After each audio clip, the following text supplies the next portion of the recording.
Bro ஏதோ sharp இந்த விஷயத்துல மாட்ட மாட்டேன்னு சொன்னேன், இப்போ என்னாச்சு?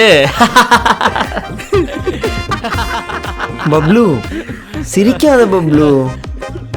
ப்ரோ நானே என்ன பண்றதுன்னு தெரியாம இருக்கேன், நீங்க வேற சிரிக்கிறீங்க. பண்றதெல்லாம் பண்ணிட்டு இப்போ என்ன பண்றதுன்னு தெரியலன்னு கேக்குறியா?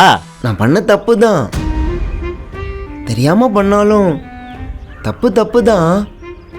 ஆனா இந்த தப்புலேருந்து எப்படி தப்பிக்கிறதுன்னு ஏதாவது ஒரு ஐடியா கொடுங்களேன்.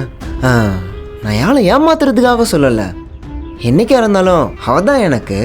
ஆனால் இப்போதைக்கு இந்த தப்புலேருந்து எப்படி தப்பிக்கிறதுன்னு கேட்குறேன். ஆமாம், உங்கள் ஆள் என்ன சொன்னா? அவள் பாவம், அவள் எதுவும் சொல்லலை. ஆனால் அவள் ஏதோ ஒன்று சொல்ல வந்தா, அதுங்களே வேலைக்காரங்க வந்துட்டாங்களா, நான் வெளில வந்துட்டேன். அவள் ஃப்ரெண்டு போனதுக்கப்புறம் பேசினா தான் தெரியும்.